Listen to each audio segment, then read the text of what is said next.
चौथा अध्याय। ब्रह्मा जी का श्री नारद के कहने पर भगवान सदाशिव के निर्गुण चरित्रों का वर्णन करना। महर्षि सूत जी ऋषि गणों को इतनी कथा सुनाकर कहने लगे कि श्री नारद जी का प्रश्न सुनकर ब्रह्मा जी अत्यंत प्रसन्न हुए। भगवान शिव जी का नाम सुनकर ब्रह्मा जी को रोमांच हो गया, अश्रुपात होने लगा।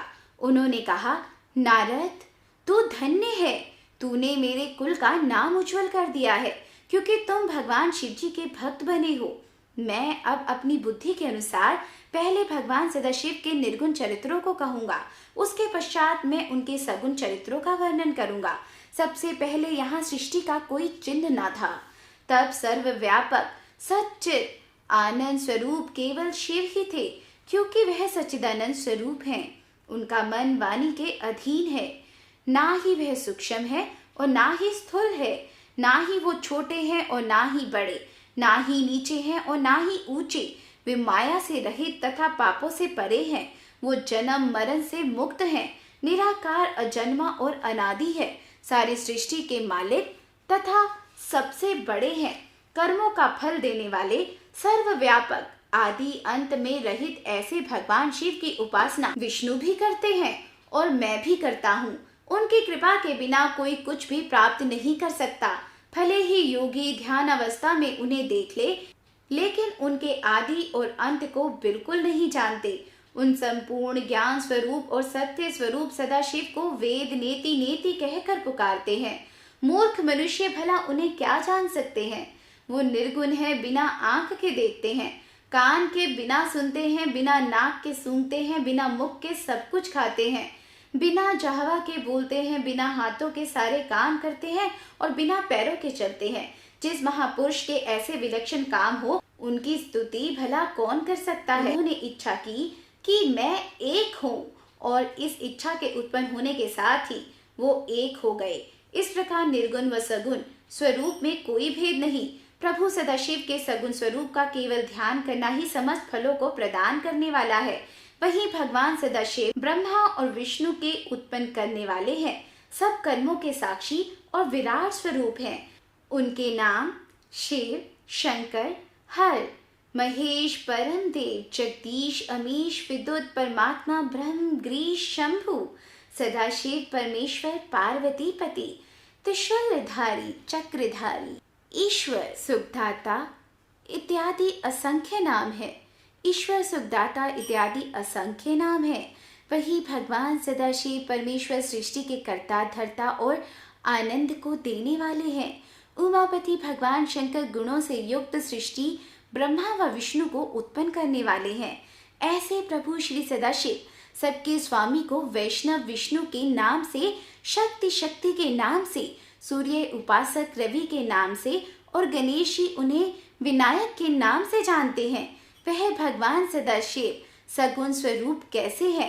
मस्तक पर जटा तथा गंगा भाल में चंद्रमा और त्रिपुण कानों में कुंडल, सूर्य, चंद्र और अग्नि के समान तेजवान, तीन नेत्र, शुक्र की भांति नशा, बिंबा फल के समान होठ, अत्यंत पवित्र तथा तेजवान सुंदर 5 मुख हैं, जिनमें से एक पूर्व की ओर वाला और प्रातः के सूर्य समान प्रभाव वाला, दूसरा दक्षिण की ओर 3 नेत्रों वाला तथा अत्यंत भयानक, तीसरा मुख पश्चिम की ओर मस्तक पर अर्ध चंद्रमा धारण करने वाला, चौथा मुख उत्तर की ओर मूंगे के वर्ण वाला है, जिसमें लंबे लंबे केश लटकते हैं, पांचवा मुख नीचे की ओर है, जिससे कि वह अपने भक्तों के हृदय में आनंद उत्पन्न करते हैं। उस मुख पर कमल के समान सुंदर आंखें हैं, उसका रंग सुंदर और तेजवान है। इस प्रकार भगवान शिव पंचानन के नाम से प्रसिद्ध हैं। उनके कंठ में 3 रेखाएं हैं, हाथ में शूल और कंठ में मुंड माल धारण किए हुए हैं। उन्हें कोई चतुर्भुज, कोई पंचभुज और कोई 10 भुज भी कहते हैं। उनके हाथों में नाना प्रकार के अस्त्र शस्त्र विद्यमान हैं। अंगुलियां अत्यंत सुंदर तथा सुडोल हैं। भगवान सदाशिव का वक्ष बड़ा लंबा चौड़ा, पेट सुंदर, नाभि गंभीर, कटी अद्भुत जांघें, हरी कदली खंभों के समान चिकनी, गोल और सुडोल तलवे, चमकीले चंद्रमा के समान स्वच्छ सुंदर श्वेत वर्ण वाले भगवान शिव मस्तक पर भस्म लगाए हुए पांचों कलाओं तथा ब्रह्मों से युक्त तीनों शक्तियों को धारण किए हुए 5 और 6 अक्षरों से बने हुए शरीर वाले भगवान सदाशिव योगियों और महर्षियों के ध्यान में शीघ्र नहीं आते।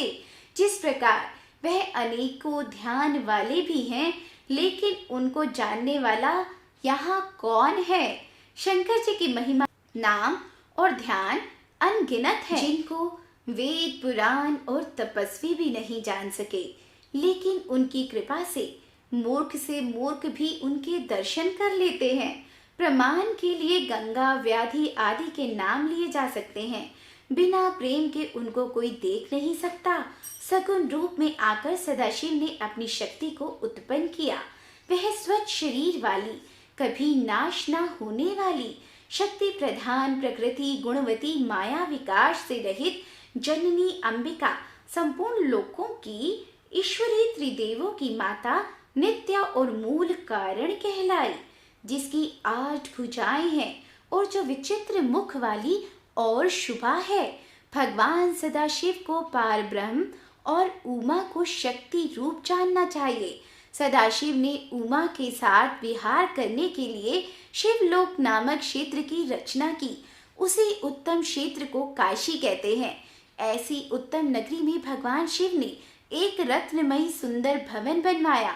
उस सुंदर नगरी को देखकर भगवान शिव जी ने अपनी शक्ति शिवा से कहा, ये स्थान बड़ा ही सुंदर तथा पवित्र है और मुझे बड़ा ही प्रिय है। यहाँ पर नारकीय जीवों को भी किसी प्रकार का कष्ट ना मिलेगा। ये कहकर भगवान शिव जी शिवा के साथ वहाँ रहने लगे। भगवान शिव ने सृष्टि उत्पन्न करने की इच्छा करके पार्वती से कहा, प्रिय, मैं तुमसे एक ऐसी बात कहता हूँ जो मुझे और तुम्हें दोनों को सुख देने वाली है। आप सुन रहे हैं दिव्य दृष्टि, एक अद्भुत सोच, 5वां अध्याय। सुनने के लिए सब्सक्राइब कीजिए हमारे चैनल दिव्य दृष्टि एक अद्भुत सोच को और बेल आइकन को प्रेस कर दीजिएगा ताकि हमारे न्यू वीडियो का अपडेट आप तक पहुंच सके। शिव भक्तजन से मेरा अनुरोध है कि कमेंट बॉक्स में ओम नमः शिवाय जरूर लिखिएगा ताकि आपको और मुझे, हम दोनों को ही शिव नाम का पुण्य प्राप्त हो। ओम नमः शिवाय।